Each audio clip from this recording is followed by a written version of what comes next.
Hello, everyone. Welcome. My name is Rucha Gopal. I'm the Senior Coordinator of Programs and Operations here at Indiaspora. And a little about us, we're a nonprofit organization that works with the Indian diaspora community, both in the US and abroad as well. And a little bit about Indiaspora. Our mission is to position the Indian diaspora as a force for good. And we do that in a few different ways by fostering nonprofit or nonpartisan political and civic engagement, catalyzing entrepreneurship and innovation, and serving as a platform for philanthropy and social impact. And over to you, Rocco. Hi, everyone. My name is Rocco Mukherjee. I'm the Operations and Communications Coordinator at Indiaspora, and Rucha and I are heading up a new initiative at Indiaspora called DiasporaNEXT, and this is actually our kickoff event for DiasporaNEXT. And basically what it is to kind of fill in the gap that we were seeing with wanting to engage the younger millennial, young professional group of Indian diaspora and kind of allow them to have a place to network with each other and really show what they are doing, because as you all know, that group of people is huge and doing so many amazing things in various fields. And one of those that we'll be talking about today is particularly these wonderful women who have joined us here, who are all authors or playwrights or screenwriters who have taken their diaspora young professional experience and put it into words. And that's what we'll be talking about today. The chair of DiasporaNEXT is an Indiaspora board member named Sejal Hathi. And so if Sejal could come onto the screen, she will be a host for today's panel. She'll be moderating the discussion between the authors that we have. So over to you, Sejal. Thank you so much. I am delighted to be here with all of you, and particularly to lead this conversation with such a phenomenal, extraordinary group of women, many of whom, or I should say all of whom, I admire, some of whom I've had the immense privilege of knowing from before. And I think that it's a gift that they are sharing with each of us here today, talking to us about their stories and their journeys and the advice that they have for those of us who wish to tread in their footsteps. So I'm going to go ahead and introduce each of these women to you today. The first is Anita Wadhwani. Anita is an investigative reporter at the Tennessean. She is a celebrated investigative reporter. Her work has been honored by the Associated Press Media Editors First Amendment Award, the Tennessee Press Association's Malcolm Law Memorial Award, and she was recently selected for a fellowship in healthcare journalism by the Kaiser Family Foundation. Today, Anita is going to be talking to us about a differently styled piece of writing, namely a heartbreakingly poignant piece that she contributed to the book Untold, Defining Moments of the Uprooted. This book is a collection of 31 stories that explore the South Asian experience across the globe. And Anita's story, Motherly Instincts, focuses on her journey of caring for her mother, who has suffered from end-stage dementia at a time when she really wasn't prepared to take the reins. So I'm excited to hear from you, Anita, today. Next, we have Madhuri Shaker. Madhuri is similarly an award-winning playwright and screenwriter. She is an alum of the Juilliard Playwriting Program, a fellow at New Dramatists, and the 2020 winner of the Lanford Wilson Playwriting Award. She's written numerous plays, but today we'll be chiefly discussing her audio play, Evil Eye, which debuted on the Audible bestseller list in May 2019 and won the 2020 Audie Award for Best Original Work. And this story, Evil Eye, is a story about similarly a mother, Usha, and her daughter, Pallavi, narrated as a thriller with cultural miscommunications, family secrets, and trauma, and told through multiple phone calls and voicemails, soon to become a supernatural thriller. So hopefully Madhuri will share with us today how she developed that storyline and what it's taught her about her own relationship with her mother and her own family. Next, we have Lakshmi Parasarathy. And Lakshmi is the COO of an organization called Global Press, which is an international media organization, in which position she leads global operations, spearheads the global expansion strategy to build new bureaus and develop new partnership strategies to bolster the organization's reach and long-term sustainability. This follows a celebrated career as a social entrepreneur, most recently as Director of Global Media Partnerships at Ashoka, the world's largest association of social entrepreneurs. Today, Lakshmi will be talking to us about the piece she contributed to Indiaspora's recently published anthology, Kamala Harris and the Rise of Indian Americans, which captures the rise of Indian Americans across domains from politics to entrepreneurship to medicine to entertainment. Lakshmi's chapter is titled Millennials, Straddling Two Cultures Halfway Around the World, and both discusses and dispels the millennial Indian American stereotypes, highlighting particularly female members of the Indian diaspora who are paving their own way in their respective industries. Lakshmi, excited to have you here. And finally, but not leastly, I butchered that turn of phrase, we have Sanjena Sapien, who is my old classmate from Yale. We both graduated from Yale in 2013, and she's since gone to graduate from the Iowa Writers Workshop as well as the Clarion Writers Workshop, and is similarly a former Paul and Daisy Soros Fellowship. She worked as a journalist for several years in San Francisco as well as in Mumbai, and has spent those years writing award-winning nonfiction as well as short fiction pieces that have appeared in the Masters Review, the New Yorker, the New York Times, Vox, Time, and many other celebrated publications. Today, we will be chiefly discussing Sanjana's debut novel, Gold Diggers, which is a dazzlingly beautifully written book, a coming of age story about alchemy and about the underbelly of ambition that is too seldom plumbed, I think, and exposed in our Indian American community. And the novel draws from Sanjana's own experiences being raised in the United States by Indian immigrant parents.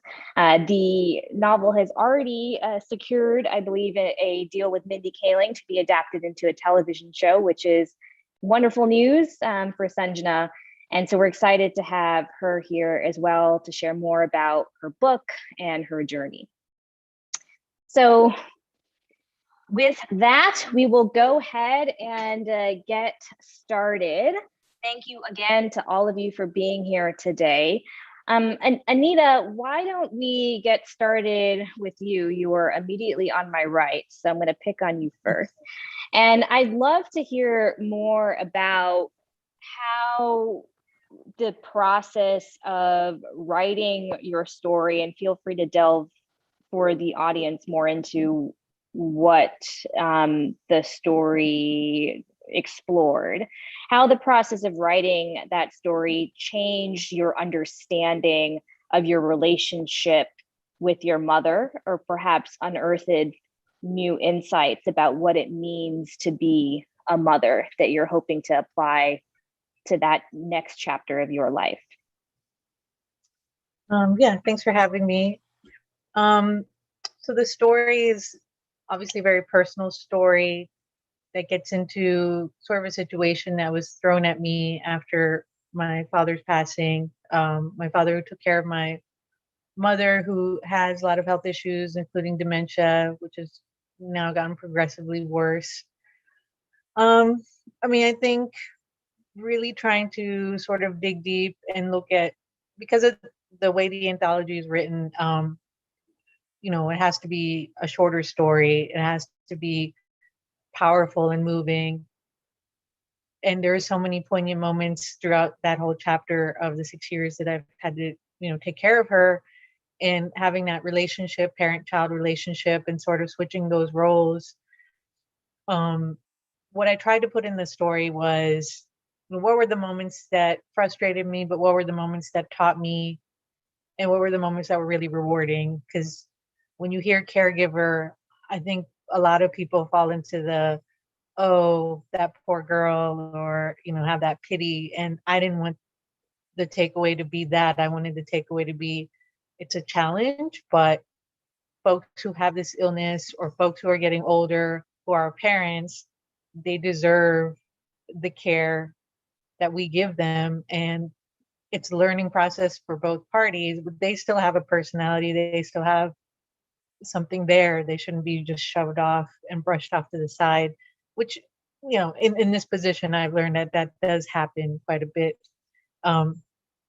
So I think Motherly Instincts was a really apt title, because my motherly instincts really did kick in as far as what's in her best interest, managing her medications, managing what's good for her, what's not good for her, doctor's appointments, so many different things, but really trying to showcase it in a way that's very poignant moments, very powerful moments, where it's not just throwing a bunch of data or a bunch of this is what happened to me, woe is me type of story, if that makes sense. So hopefully, that's what people took away from the story. And that's why I appreciate this project, because Brown Girl did sort of explicitly state, this is a better way to sort of hit those moments by being so descriptive. And I hadn't written like that before. So I think for me, it was definitely a learning experience that I'm really proud to be a part of.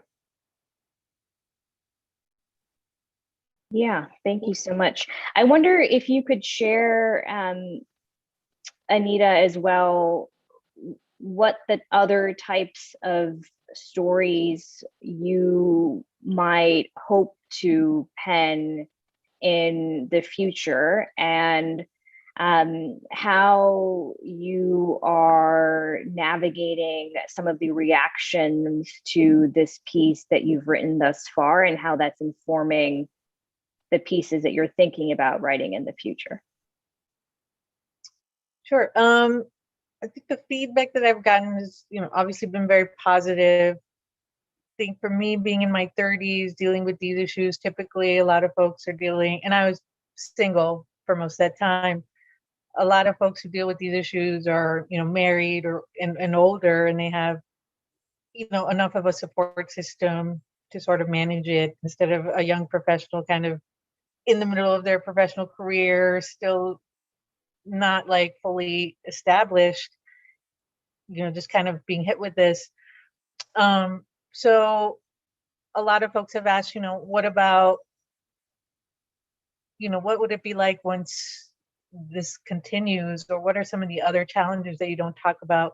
What are the frustrating days, and, some of the process before, when my father was taking care of her, and what mom was like before, and there's so many different chapters to this that it's very hard to get at with one anthology story. So I do think I would like to continue to explore this topic and get more into detail, because there's just so much various detail that you can't really describe here. And I mean, not just that, I mean, the South Asian, I haven't seen a female story about that in the South Asian community. And I think that was the inspiration to write it in the beginning. So sort of focusing on some of that as well, that diaspora element, the Indian element, and the challenges it is in that level of the United States, trying to find proper care resources that cater to, our culture. That's also been a challenge. So sort of going into some of those details as well. Yeah, thank you for sharing that. Lakshmi, I wonder if we can talk about the chapter that you wrote for the anthology on Kamala Harris and the rise of Indian Americans. What moved you to focus on that specific topic and to develop the story or the chapter the way that you did? Thanks, Sejal, for that question. So I think a through line in my life has always been ensuring that communities feel truly represented it's always been in journalism primarily, but we can see it across, literature, we can see it across films, we can see it across so many different mediums where communities around the world are often portrayed by others that don't actually understand what the lived experience is. So in my field as Chief Operating Officer of an international media organization, that's often talking about foreign correspondence, right? Coming into and out of a place for a short period of time, not fully understanding the historical context, the nuance of a place, the way that a local reporter would know about that place. And so, with Global Press, we are ensuring that we're building truly representative newsrooms around the world. And with this chapter, talking about, for example, in this book, straddling two cultures halfway around the world and the millennial Indian American experience, I didn't want to fall into the same stereotype of trying to represent a huge community of millennials, of Indian American millennials, in the same way that I wouldn't want, other reporters to communicate about a community that they don't fully understand. And so in this chapter, I really wanted to ensure that first, I start off by kind of poking fun with the fact that I'm using a label, right? Millennial. We range in age so significantly. We have so many different experiences, right? It's like 25 to 40. I'm one of 1.8 billion people in the world, and I'm sure we all have many different experiences. And so I kind of wanted to poke fun at that label in itself and just share that every Indian American story is so different. We might have a image of, I think we've gone past some of the potentially harmful stereotypes of Indian Americans that some of us may have grown up with. However, there are still these ideas around Indian Americans being the model minority, and whatever that may mean to the American audience. And so I really wanted to help people understand that Indian Americans are actually, breaking boundaries in many different fields. Some Indian American millennials are trying to just figure it out and navigate a path without really having all the support from their family that they wish they had, because they're straddling these two cultures. But the idea here is to share across industries, across fields, the very different experiences of Indian American millennials, with the one shared experience that we are straddling two different cultures. And often that is about understanding where our parents are from, but also understanding that we have our own paths to pave here in the United States. Well said. Are there role models that you have found within the Indian American community, particularly Indian American female community, that have helped you articulate what your path might be beyond your family, beyond your parents? That's a great question. So I actually grew up in Toronto in Canada. And I also poke fun at that in the chapter in terms of being an immigrant here in the United States, and going through that whole immigration process and really kind of learning about the difference between the Indian Canadian experience and the Indian American experience, which I still believe there are some real differences in terms of what we grew up, seeing on television, reading in their newspapers. But growing up, there was a news anchor on City TV every evening, Mirella Fernandez, and she was from Goa. And I remember always thinking, like, hey, she grew up down the street.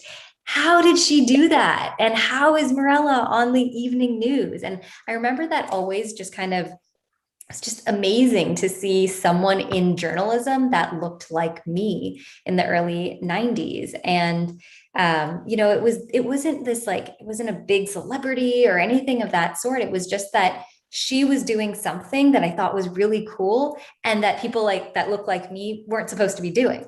And so it was those kinds of experiences that really kind of started to help me sit with the kind of uncovering this uncomfortable concept that with the lack of representation of our community in many fields, or the fact that we're not showing up on the news, or we're not getting the bylines in newspapers, or that we don't see our names on novels, that starts to have an impact on young people growing up who believe, well, I should just follow this other path because there's a lot of people in this profession that look like me. And that actually led me to start a newspaper in Toronto. It ran for about 10 years, and the whole idea was about creating news for our community by our community, and really trying to shift the conversation around representation, and what the ultimate outcome of diversity should be, which is true representation. Thank you.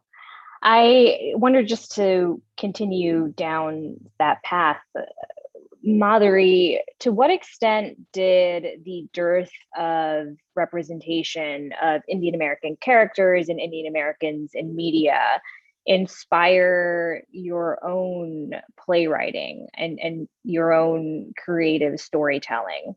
Did that play a role in the types of characters that you sought to paint and the stories that you sought to tell? I think so. I mean, I think that's part of being a writer, is kind of looking at what's been done before and what you can contribute now. And I'm much more interested in stories that have not been really told yet, or I feel like are a little, maybe one step ahead of where the conversation is right now. So yeah, that is something I think about all the time. But I think the most important thing for me when writing is just to tell like a really honest story. So sometimes the thing that's important for me is to represent whatever the characters are truthfully as much as I can. And sometimes that might be retreading stories that have already been done maybe, or themes or particular types of representation. But if it's drawn from my personal experience and my voice and how I see the world, then that's what I can do. It's a balance, I guess. Yeah. Can you tell us a little bit more? I only introduced it vaguely. Your Audible story, Evil Eye.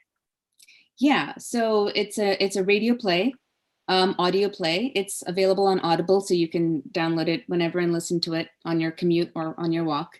And it's a story told entirely through phone calls, mostly between a young woman in her late 20s in Los Angeles and her mother, who's in India. And the story, you get to know their relationship and how they are with each other. And the story develops when the young woman starts dating the seemingly perfect Indian man, and she thinks her mother would be thrilled for her, but her mother slowly starts suspecting and starts developing a theory that her daughter's new boyfriend is going to kill her daughter. And so then the story is like, what's going on with the mom? Could she be right?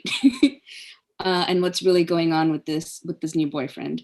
So it's a story that starts as a sort of a gentle family comedy, and it turns into a domestic thriller. So yeah, so it's on Audible. That too sounds like something that could be adapted for television. It's a movie too, so it's on Amazon. Oh, I didn't know that. Yeah. Oh, wow. So it's a movie and an Audible story. Yeah, so I wrote it as a play first, and then Blumhouse did it as a movie. And so that's streaming on Amazon Prime. So whatever you feel like, you can pick your poison, I guess. That's incredible. Sanjana, you've been sitting quietly there in the bottom of my screen. Can you tell us, you have an incredibly inventive plot that utilizes, and I'm no expert in literary theory, but that seems to be a magical realism book. How did you develop that story? When did you start working on it? Why did you decide to construct it in the way that you did? Yeah. So, I mean, like Madhuri, I think my book takes from a bunch of different genre elements to try to tell both a family story, a coming of age story, and get you to turn pages. And the novel follows two teenagers, Indian American growing up in the suburbs of Atlanta, and together they start stealing gold from other Indians in their community, which they sort of transmute into this magical potion, and which helps them steal the ambitions of other people in their community. And the story kind of unfolds from there in suburban Atlanta, and then picks up 10 years later in Silicon Valley. So the novel is like a realist novel. Like, it takes place in these sort of recognizable landscapes that a lot of Indian Americans, a lot of South Asian Americans grow up in, suburbs, strip malls, like Indian parties in basements that you get dragged to that are not very fun. And then later wedding extravaganzas and the sort of season of shadis. And I was interested in exploring that landscape, but the sort of magical device of people stealing and drinking gold was a way to kind of lead me through the story and find a new way to tell the story, and also to find ways to sort of lampoon it. The book has been called a satire. I don't know that that's exactly the right word, but it has a sense of humor and a little bit of snark about these things that our community often sort of lionizes and idolizes. You have to get into the best college, you have to have a certain kind of job, you have to have the perfect spouse, and you have to hit all that before you're 30. And magical realism is kind of a way of using the weird to shed new light on what is already right in front of us. To what extent has your own relationship with ambition and with your family's expectations of you as a second generation American, Indian American, to what extent has that relationship evolved in the process of writing the book? And I think really what I'm asking is whether this book in some way was a mechanism for healing with, grappling with, confronting whatever tensions you may have felt growing up in this environment, which often is suffocating in its expectations of us in the suburbs of Atlanta. Yeah. I mean, I think the book is both writing it and like talking about it in public as a kind of exorcism, like just get all the demons of ambition out.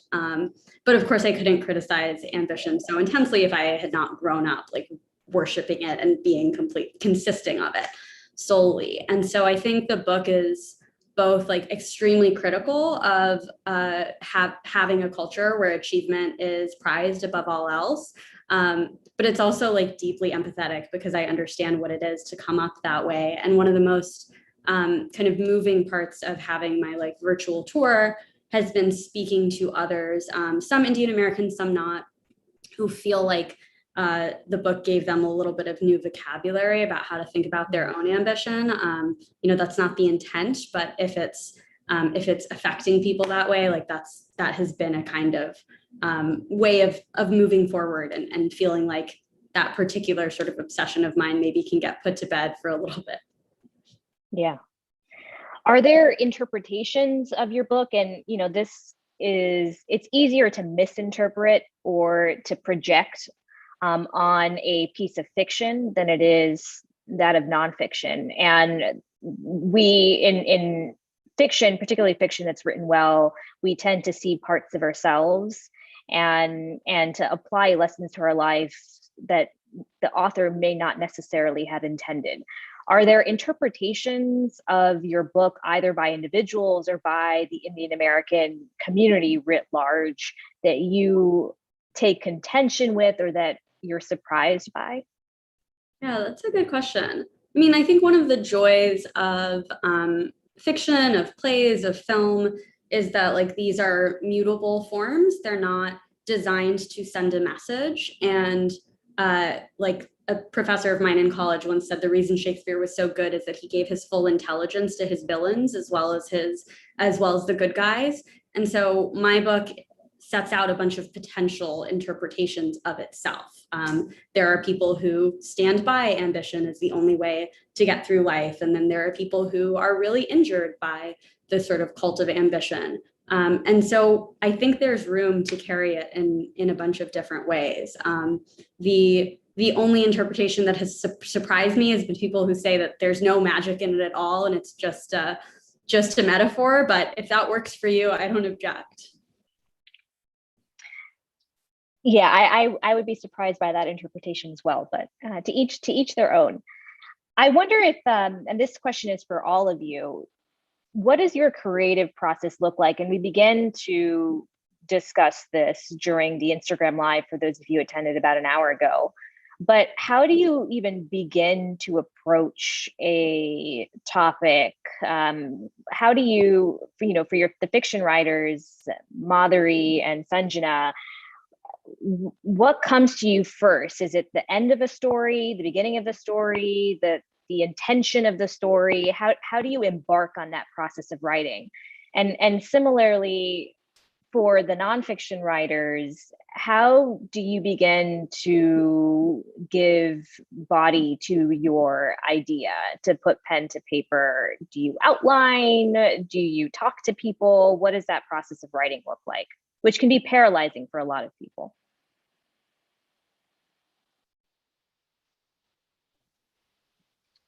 I can start.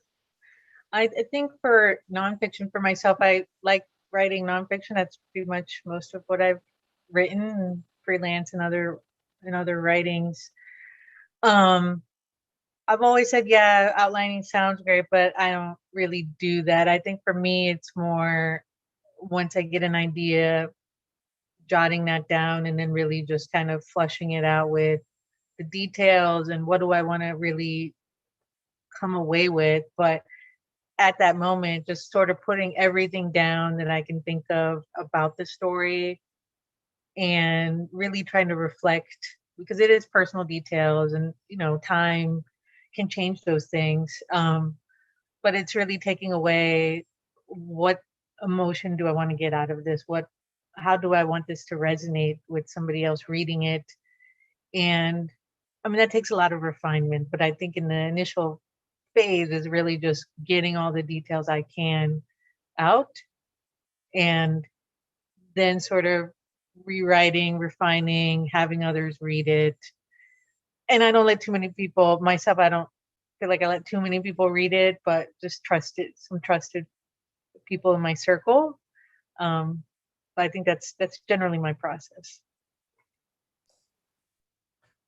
Yeah, I think for me, similarly, the first getting started is one of the hardest roadblocks to just get over and put words on paper. But I really do like to talk about my ideas, again, with just a trusted few who really authentically know me, know my writing style, and that can tell me like that idea is just not quite resonating with me, and like to really kind of talk it out. So I think that experience is really helpful to kind of bring a little bit more structure to my ideas. And then, just really kind of getting that momentum going, like not stopping for that perfectionism of perfect sentence structure and perfect grammar. And is all of this connecting and all the puzzle pieces make sense, so that I can kind of get over that fear or that roadblock. And getting all of those ideas out then allows me to start seeing themes and patterns and through lines and kind of connect those different puzzle pieces to make a piece flow. But I do think it's probably the journalist in me. It's talking to people always helps me garner better ideas than I would have come up with on my own. And so I'm very interested in hearing from Madhuri and Sanjena, because I'm not familiar with that whole process of putting pen to paper the way they have. I talk to people a lot too, Lakshmi. I find it very, very hard to write by myself. And so I'm often talking my husband's ear off, or my best friend is also a writer. My husband's also a writer. So I have like writers in my life that I can pester and basically talk through an idea and see if it makes sense. Yeah, that usually helps me. Deadlines always help me. I find it very, very hard to write unless somebody's expecting something from me on the other end. And so if I'm in a position where nobody at the moment is expecting something from me, I'll invent a way to put pressure on myself. In the past, I have scheduled readings of my work and invited people before I started to write the thing so that I would be forced to write the thing. Yeah, and ideas for fiction, I mean, they come from everywhere. I love looking at current events. I love looking at history. My play, House of Joy, is set in a harem inspired by Mughal India. And the reason I wrote that play is because I just happened to discover this fact about history, that the bodyguards in these harems were women. They were female warriors, essentially, who were hired to protect the queens and princesses in the harem. And I thought that's an amazing fact from history that I didn't know, I'd never thought about. And I thought we need to write a play about that. And so that's where that came from. Yeah, and most of the time, I know an idea is worth pursuing if I feel like there's a burning question that I can't really find the answer to, and so I'll write about it in the story. Or if I feel like there's a real purpose behind this thing, you know, I want to do it for this one particular. I wrote Evil Eye because I wanted to write a play about my mother, and that kept me going the whole way through. So I think you just have to find your inner motivation for why you want to tell the story right now. Yeah, I think other people have sort of said what I would say. I don't talk to that many people though. I'm pretty private. The only people I will talk to are just a tiny handful of other writers. But the only thing I would add to this is for me, like sort of having a lot of protection and privacy around my writing time, and my writing headspace is really important. I like, part of not talking to other people is when you're like at a party and people are like, you're a writer, what are you working on now? I just say I don't talk about it. That is extremely rude and also something that I have to do. Similarly, I'm really protective of my mornings, which is when I write. And it means like even kind of when family are around, when other people need something from me, I have to protect that time. And that's a big part of my process. And I think that doesn't come easily to people. It doesn't come easily to women often. And it really doesn't come easily when your job does not seem to the outside world like a job. And when you have to sort of claim that space for yourself. So that's a piece of advice that I often give other young writers is you have to make the time, and the time doesn't always look productive. The time might be you walking around in your slippers, like looking at a book upside down and trying to remember why you do this thing in the first place. That's really insightful. And I think that one of the reasons I always used to enjoy writing as a child, and particularly writing short stories. And one of the reasons that I never pursued that as a career is I was always led to believe by my parents and others that that's not a career, that's something you do on the side.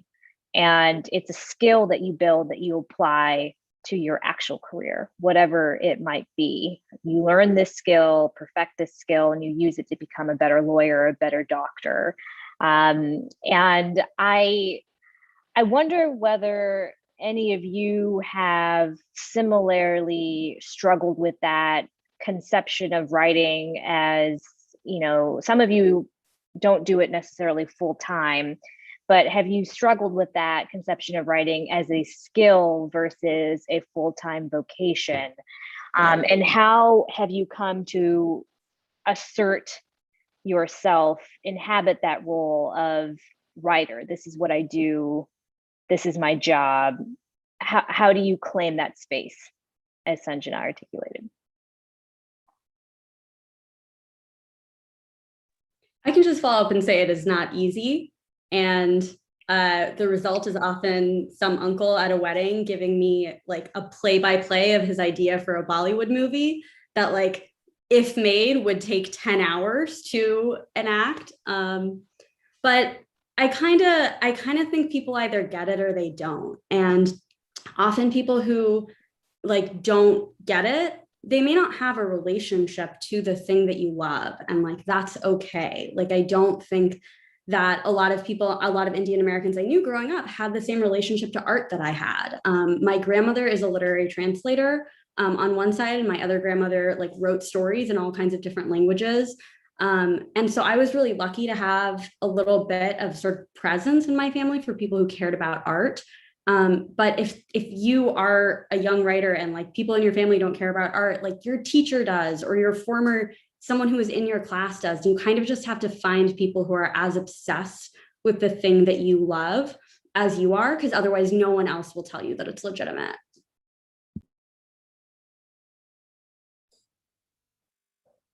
I was just going to follow up with what Sanjana shared.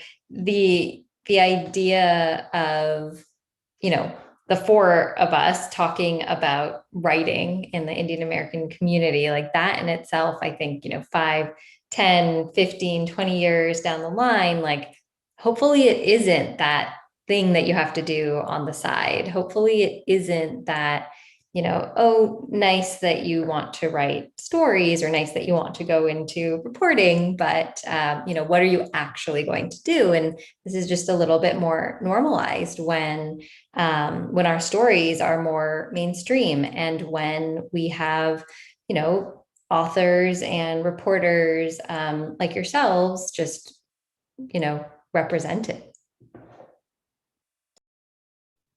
The economics of writing are something that we should talk about, though. It's very, very hard to make a living as a writer.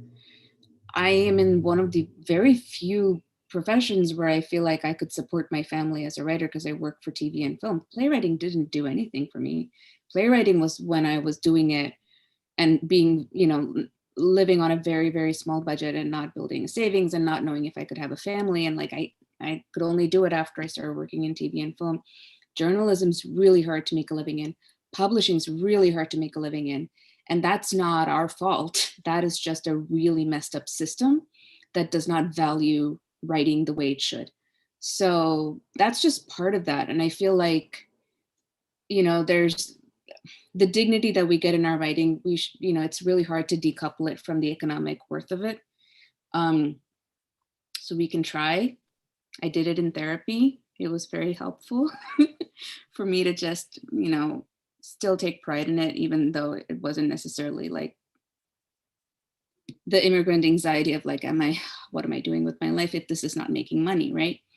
But it's very hard to make a living. And so it's tricky, you know. I think it's a much bigger conversation. And I feel like a lot more people will understand it more when it becomes economically viable. But like, there's a lot of stuff in American society that's not economically viable that should be. It's just because we don't value it enough.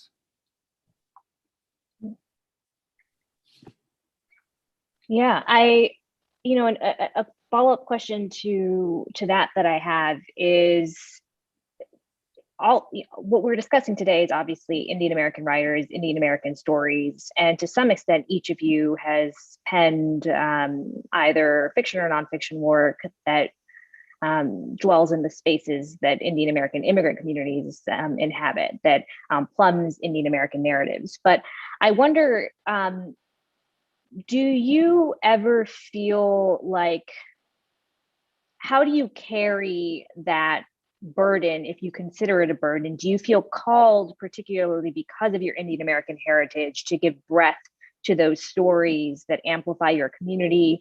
Do you see it as incidental to the work that you do?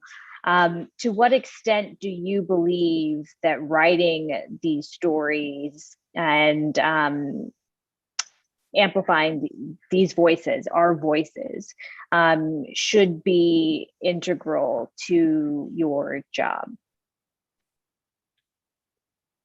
I'll say for me, I do think so. I'll correct the bio in the beginning. I'm not a reporter. I actually work for the government. So I don't write full time. So for me,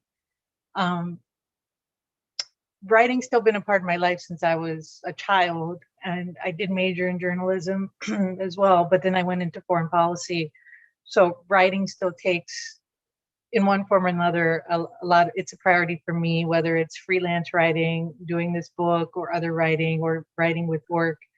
But growing up, especially growing up in a very white, homogeneous area, you know, there was no other stories in the line of work I do. It's a very, you know, male dominated line of work. So my story everywhere I go is never told, or my perspective's never told. Even now that we're seeing things change, there's still, as sort of as Lakshmi put it, there's still so much more than just the typical Silicon Valley story or the typical I've succeeded story. And, you know, I never saw my story as a caregiver anywhere, not with my friends either. And I've had other friends who've had that situation in some aspect. So I think it is important. I think, you know, I did take a screenwriting class last year, 2 screenwriting classes, just to sort of get the idea of, you know, if I want to present a story that talks about the woman, South Asian woman perspective, or what's it like through my eyes. Because a lot of the Netflix series you do see, it's from the young male perspective, whether it's a minority or not.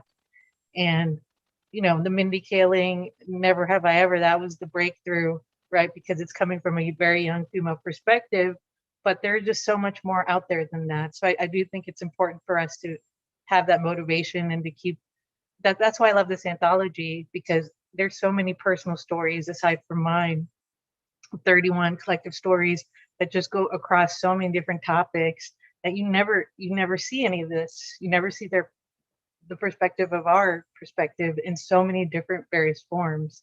So I do think it's very, very important. And that's what motivates me to sort of think about other stories that I would like to write.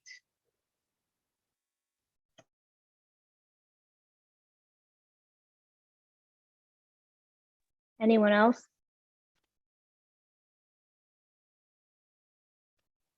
I think like the most important thing we can do is just kind of authentically tell the stories of what we've experienced and where we come from, and acknowledge the limitations of our experience so that the burden of representation doesn't feel as ominous. We can't represent everything and everyone. We can authentically represent what we know. One of my dreams in TV and film and in theater is to get to a point where I can open doors for people who have very different lived experiences than I do. I'm working right now on a project with Nisha Ganatra, who has directed a very extensive directing career in TV and film. And because of her 20 years of experience, she's able to bring me onto a project and kind of shield me and let me work while she deals with so many other things. And I just love the way in which she uses her power and her access to do that. So I would love to follow that example and keep working and doing what I can do, as limited as it is, and hopefully bring in other people who might not have ever seen themselves on TV, including like the limited representation of, you know, South Asian Americans we have right now. There's just so many different versions of that story that we haven't seen at all. And my dream is that we will find more and more writers who can tell that story, and I can help them in some way, hopefully at that point in my career. I'll just add that good representation probably shouldn't be our goal, because it would be untruthful. So when we talk a lot about, this comes up all the time when people are talking about books and film, the idea that they want to see more South Asian stories told, that isn't the same as seeing good representation or seeing only the best side of our community put forward.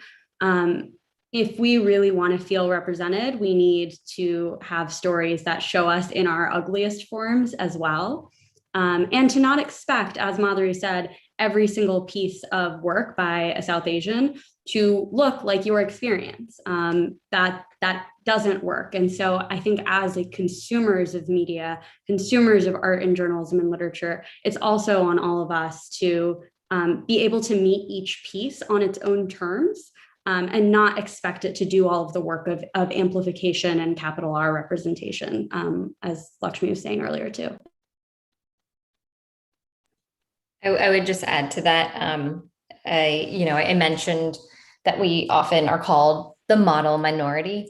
And, there's nothing wrong with that, of course, but there's just so many incredible stories to tell.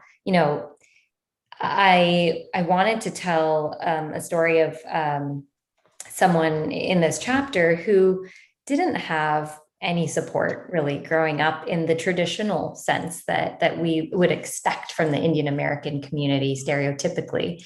Financially, she was supporting her family. Financially, she was supporting her own education.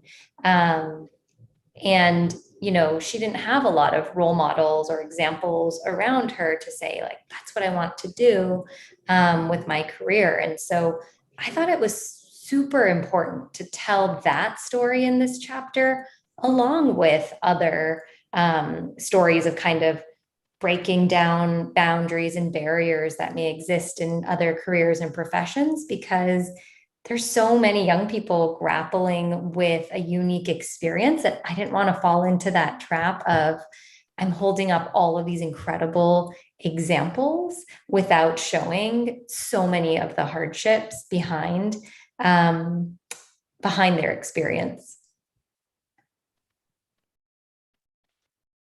Yeah, I guess that feeds into my next question. And before I ask it, I just want to remind the audience that, as stated in the chat, if you have questions of your own, please feel free to add them to the chat, and I can go ahead and relay those to the speakers in our final 10 minutes together.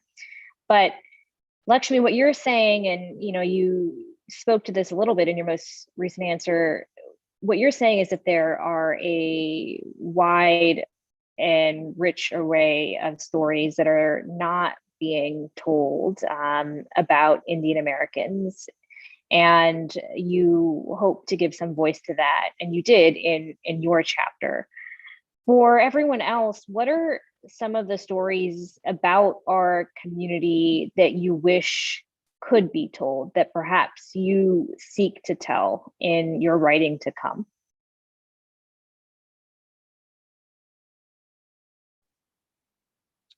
I think it was alluded to before, but all of the hardships and sort of what Sanjena was saying, the ugliness, if you want to term it that way, but the non-perfection. I know in the anthology Untold, it's called Untold because these stories have not been said, right? Abortion, miscarriage, all these very personal moments that you would only share with your best friend, or maybe nobody really knows what really goes on in your mind when you're dealing with these types of, severe issues in life, or when you yourself have done something you're ashamed of.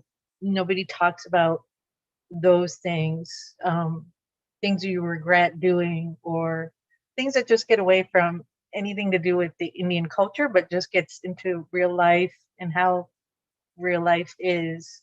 There's so many depictions of that in other cultures when you look at cinema and stories and various things like that. But going into the South Asian world, especially in the Indian community, it's very, this is my big family, this is my big wedding, everything's great, we're really close, we're really tight. Not everybody has that. There's a lot of darkness in the world, there's a lot of darkness in stories. And that sort of needs to be shared, because that's reality. That is reality. So I think that's what we need to see more of.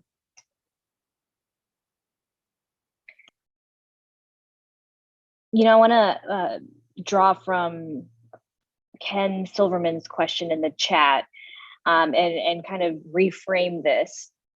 So Ken asked, what experiences have the writers had in dealing with higher ups, producers, executives, publishers who are also South Asian? And I want to reframe this to ask, have you found, each of you occupies a somewhat different domain of writing, have you found your own Indian American community, a smaller family of support, other Asians, South Asians, immigrants, to help you fend off criticism, navigate criticism to your work, think about next steps, be it a television show or other venues for exposure.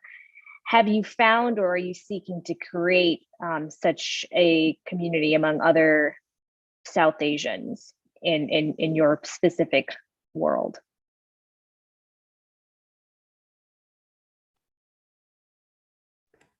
I mean, Indiaspora is a great example of an organization that kind of helps to connect people from so many different experiences in the Indian diaspora. And I think, even within Indiaspora, there are, I've met reporters, I've met writers, and that community in itself is a great launch pad for connecting with like-minded individuals within the community.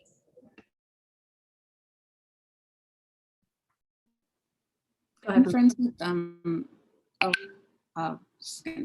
I'm friends with some wonderful South Asian playwrights. I'm a huge fan of them. We're in a writing group together, listserv. So that has been really wonderful. And yeah, I just mentioned Nisha Ganather, who I'm working with, and she's been tremendous. I'm very excited to continue connecting. The pandemic has made it very hard to maintain those connections and get to meet more people. But I don't know, all of my interactions have been very positive. We're all really looking out for each other. So I hope that just continues. Yeah, I would say similarly, our publisher is Indian American woman who started the publishing company on her own and typically publishes children's books. But she gave us a shot in publishing this, anthology just because she loved the idea of it. And it's still the only one that's not a children's book that they've published. So, and in other interactions, it's been all pretty positive. I mean, there is an underlying sense that these stories need to get out, and the more we can do to do these types of works and others, it's all been pretty positive. Yeah, it's still a really small pool, I think, in a lot of these worlds. In publishing, there is, I think, often a sentiment that there can be one of X type of book that is like the buzzy book for the year. So there's like one Black book, there's one Indian book for the year. And that's not a sentiment that is shared by the writers scurrying around trying to get paid. But it is often shared by higher ups at magazines, by people in publishing. And so I think the sentiment among other South Asian writers I know is a desire to get something that feels like, if not economic plenty, then narrative plenty. But I think that also starts with acknowledging who has the easier time getting published. It was a lot easier for me to get a foot in the door as someone who writes about about a middle and upper middle class community in the suburbs where most people are upper caste. And it's just a little bit easier for potential white readers, who are the only people that anyone markets to stomach that. So then I have to ask that there are a lot of stories that do need to be told, but I'm not the one to tell them. So we do have a problem in the sort of calcification of a single Indian American story.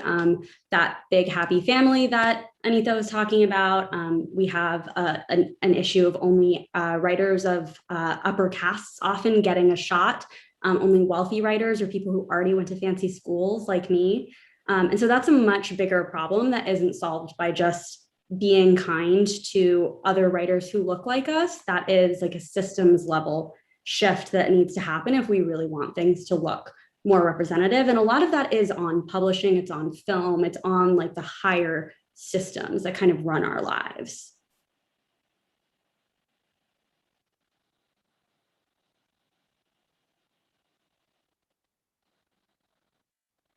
Well, it sounds like we're at the end of our time here, but I do want to ask each of you to share, for those who are interested in entering this world and embarking on some career, be it a side hustle or a primary career as a writer, what advice do you have in the form of resources, people, classes to get started?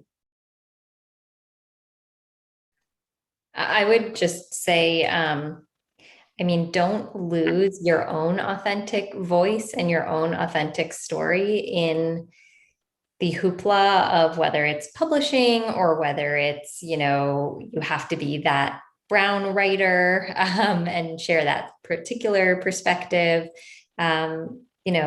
Stand by your ideas and your authentic voice, and try to just keep that at the center of whatever you pursue.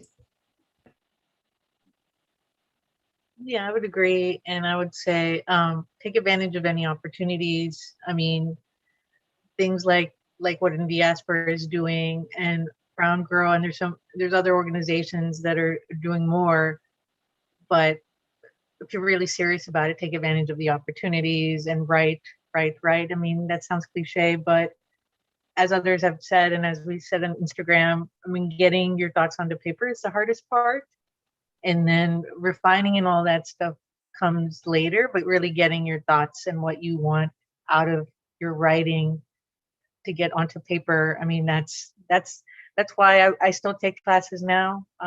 There's no shame in learning, even when you're old, taking more classes or talking to people or honestly reading more and more and more plays, whatever you're interested in writing about. The more you read those types of works is what can inspire you as well. So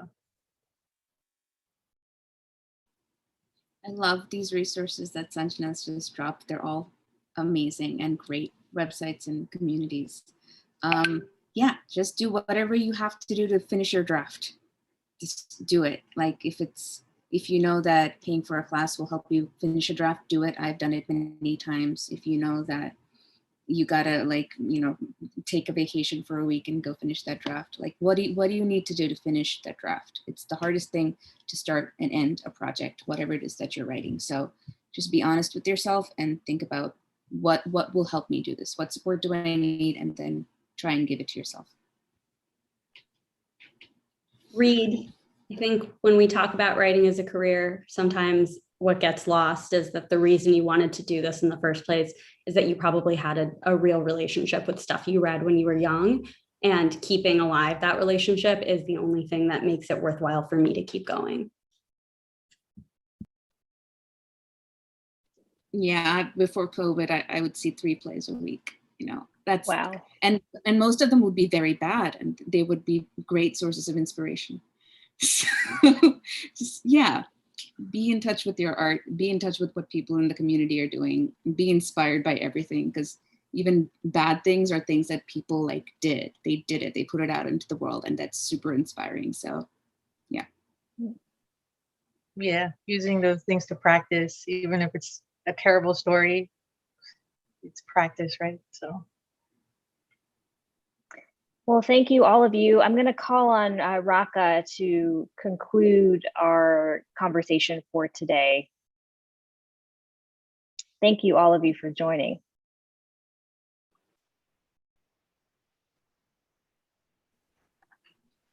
I just want to thank everybody so much for attending, both the panelists and also the attendees in the audience. I thought it was a really interesting discussion, and the kind of thing that I hope that our community can put out there more, and get all these stories that we think should be understood by the general public.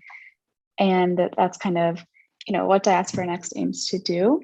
And I think thank you all for making it such a successful kickoff event. And we will definitely be having more like this, and hopefully some in-person events as well as the situation allows. And we do have, as was mentioned in the beginning, a Google form, kind of an interest form for DiasporaNEXT, and that's being put in the chat. So anybody who is interested in our programming, feel free to sign up on that. And yeah, with that, thank you everyone so much for joining. Hope you have a wonderful evening, and we will hopefully see you soon. thanks for having us.